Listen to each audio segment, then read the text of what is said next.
Welcome to The Hidden Load, the podcast where we uncover the unseen weight carried by the educators and leaders in medicine and explore how to lighten it. I am Dr. Santina or Tina Wheat. I am a family physician, an educator, a leader, and a coach.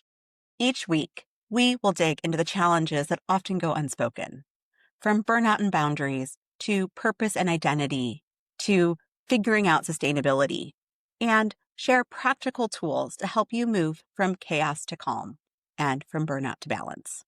Because the hidden load does not have to be yours to carry alone, and in fact, shouldn't be. Let's get started. Welcome back to The Hidden Load. If you have been following along, you know that we spent our last episode talking all about reflection. We talked about why it's uncomfortable, why we don't like to do it, and why it's important for us to do it both for ourselves and for those who we are teaching and leading. And today we are going to move on to our next step of talking about both burnout and the hidden load, and that is talking about recovery. Now, if you hear the word recovery, then you might think of someone who is undergoing physical rehab or someone who has had surgery and needs to be laid up and has to get through that process to be well again. And that is just one medical lens in understanding recovery. Today, I want to talk about recovery in a different way. I want to talk about recovery in a broader sense as something that we all need to have in order to teach, lead, provide care, and ultimately live well. Recovery is a part of the antidote to burnout, and it's a really important part. It is what restores our energy, our creativity, and our ability to care. And unfortunately, it is something that so many of us often skip. So in this episode, we are going to talk about what recovery really means. We are also going to talk about why it is so hard to do and embrace, particularly for those of us in medicine. And we're also going to talk about some practical and realistic ways that you can begin to integrate recovery every day into your life and work. And then at the end, as always, I will give you a preview of our next episode, which is all about one of my favorite topics, purpose. So let's get started by defining recovery. So asking the question, what does it really mean when we are talking about recovery? To me, recovery is all about intentionally restoring yourself. That might be physically, emotionally, and mentally, particularly after periods of exertion. That probably brings to mind a thought about athletes. They train hard, but they also build recovery into their schedule. When you think of that heavy exertion, we're often think of someone running a marathon or playing a basketball game, or one of my favorite analogies of the dancers that are dancing all hours. All of these athletes know that without the recovery, they will break down. They will get injured, they will burn out, and their performance will suffer, and they will not be at the best of their game. In healthcare, though, we often ignore this. We pride ourselves on pushing through. We joke about how little sleep we got or how many hours we ended up working, and we normalize the idea of being exhausted. And when we do that, we are ignoring the truth that athletes know oh so very well. And that is that recovery just is not optional. It needs to be part of the process. Because without it, you just cannot sustain your performance. Now, I started by saying that we need recovery after exertion. And you might be saying, is just going to work everyday exertion? And I would put forward for you that dealing with the emotional toll that caring for patients provides, or educating our learners in how to do those things, in addition to the sometimes grueling hours that some of us work either in our clinics or in the hospital or in our administrative buildings. All of those things are exertion and require recovery in order for us to move forward. Now, what do I mean by recovery? In our world, it does not have to mean just sleeping or taking that vacation, particularly when the vacation feels like just an added piece of stress because you have to come back to more work. Though I do think that time away and sleeping are extremely important. But I think we should be looking at recovery as intentionally creating rhythms and spaces that refill your energy so that you can keep going in healthy and sustainable ways. For example, that athlete who stretches at the end of their game or who takes a lighter day in between some of the hard training sessions. It doesn't have to be all or nothing. There are ways for us to build in recovery into every week. Now, I've mentioned that I think that recovery is important, but we know this, yet we don't do it. And so why is that? Well, there's definitely a few reasons involved. The first is going to be culture.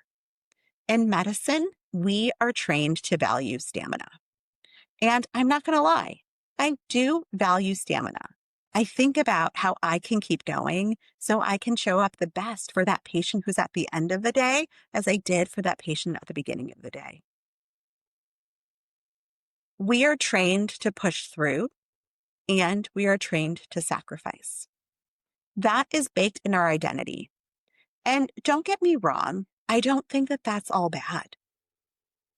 However, it's bad when we feel like if you rest, that it's a weakness. If you take time for yourself, it might feel like you're not committed. And that's the part that I worry about. The second reason why we tend to not recover is guilt.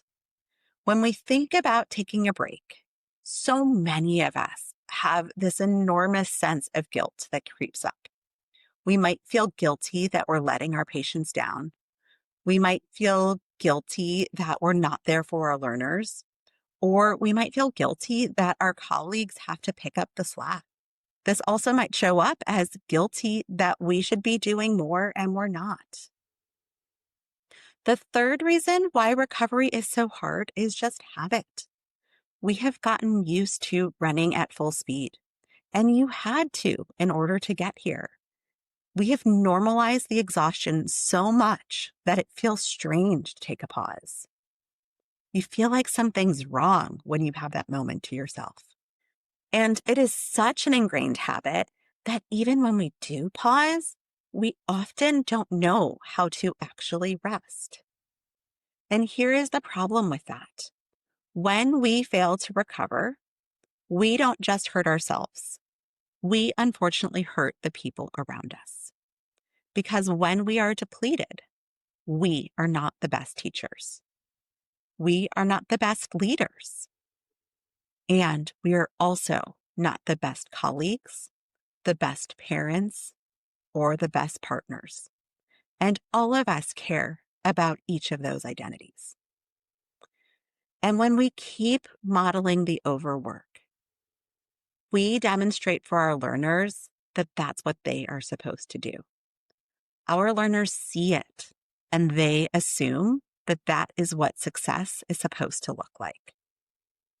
And unfortunately, that means that we end up perpetuating a cycle of exhaustion. So let me share a story from my own life. There was a season in my career when I thought that I could just keep going. I could do one more lecture. I could do one more project, one more committee meeting. And honestly, part of me took pride in that.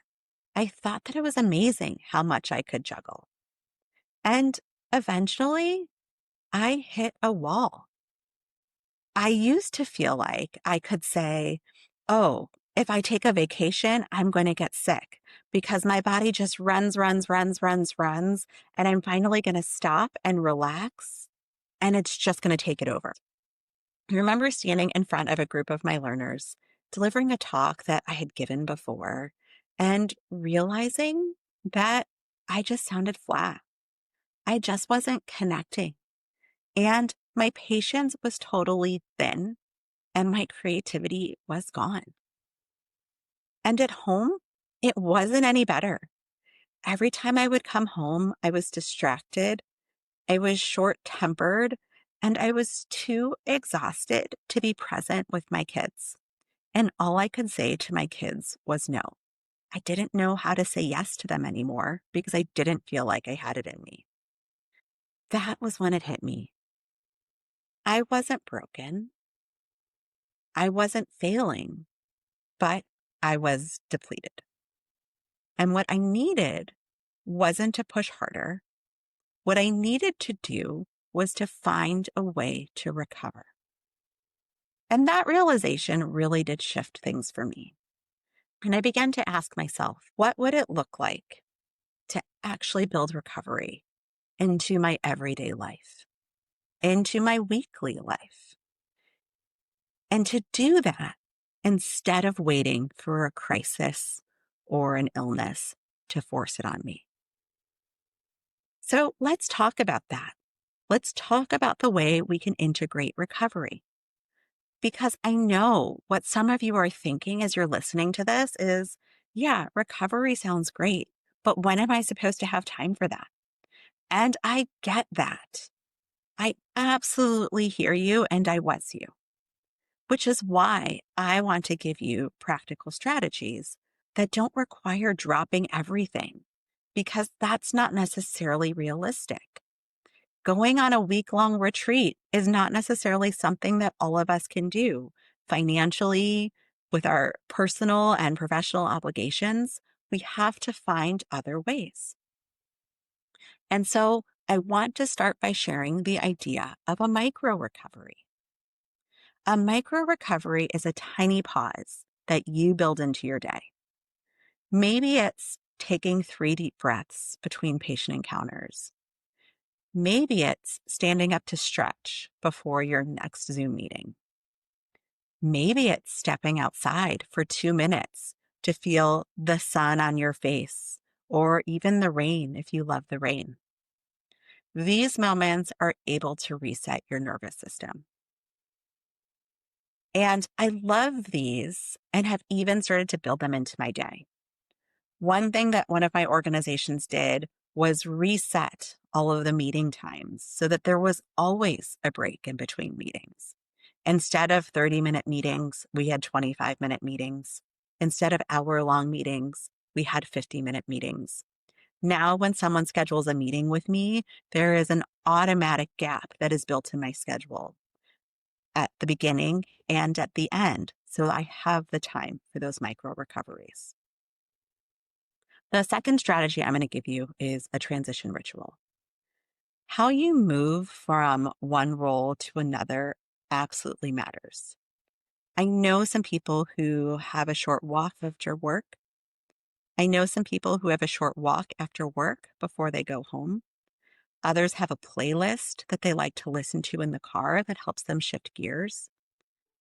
Sometimes for me, I would sit in my car in my garage for a few moments before I walked in because I needed to reset before I walked in with my family. Now that I have a long drive, I'm able to have a long switch of gears as I both head to work and come home. These small rituals are able to tell your brain that it's time to put down one role and pick up another. And it makes it easier to show up as your best self. The third strategy that I want to share is boundaries around rest. This might mean protecting your weekends for some. It might mean guarding your sleep. It might mean saying no to one more evening commitment. These boundaries are the scaffolding that makes recovery possible. And if you need more help on boundaries, then I hope that you will go back and listen to episode 3 if you haven't already, so that you can have some strategies to have boundaries without guilt. The easiest way that I have done this is use my do not disturb on my phone, which sounds so silly, but it allows me to ensure that I'm not being woken up in the middle of sleep, that I'm not getting texts or phone calls at that time, and it allows people to send them without fear of waking me up. The fourth strategy that I want to give you is joyful activities. Recovery is not just about rest. It is about renewal. It is about identifying what it is that fills your cup. It might be music. It might be reading. It might be being crafty or being outside or hanging out with the people that you love. Those activities might sound like extras, but they're not. Those activities are essential. And the ones that are essential for you is up to you to decide. And the fifth strategy that I want to provide, and this one is important for us as leaders and as educators, is to model recovery. If we never take a vacation, our learners and colleagues assume that they should not either. If we respond to emails at midnight, we are teaching people that that is normal. Now, if when the time that you have to respond is at midnight, there are ways around this to still model recovery, which might be a message at the bottom that says that your working hours are different than the typical working hours.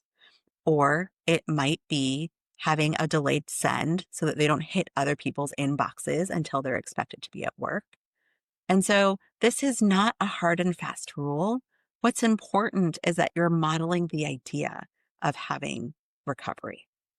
Because when we model recovery, we give others the permission to do the same. And that right there is education and leadership. Now, recovery is not about indulgence. It is about making deposits into your energy account so that when the demands come, and we know those demands are always going to come, you have something to draw from. So here's the reframe that I want to offer for you if you struggle with the idea of recovery. And that is that recovery is not selfish. It is strategic. And when you recover, you don't just feel better, you lead better and you educate better and you care better. You think more clearly, you problem solve more creatively, and you show up with better patience and more presence. And that means you can show up more as the authentic you. And now, as educators and leaders, that is always exactly what we need. We need to lead and educate in a way that is authentically us, because we are not just managing our own energy. We are shaping the culture for all of those around us. And if we model the overwork, we train others to do the same. But if we model recovery, we build a culture where sustainability is actually possible. So I want to leave you with a question. What is one way that you can practice recovery this week? It doesn't have to be a grand gesture, not a huge time off, just one small step. Maybe it's that 2-minute pause that I mentioned. Maybe it's a walk outside, or maybe it's protecting that time for sleep. Because recovery isn't a someday thing. Recovery has to be a today thing. It's the foundation that allows us to keep going in this demanding, beautiful, and challenging work of medicine and education. I hope you'll share with me how you're going to add that small moment of recovery into your daily or weekly schedule. Shoot me an email and let me know. So today, we talked all about recovery. We talked about why it's important. We talked about why it's hard in medicine. And we talked about simple ways that you can incorporate it into your everyday and weekly schedules.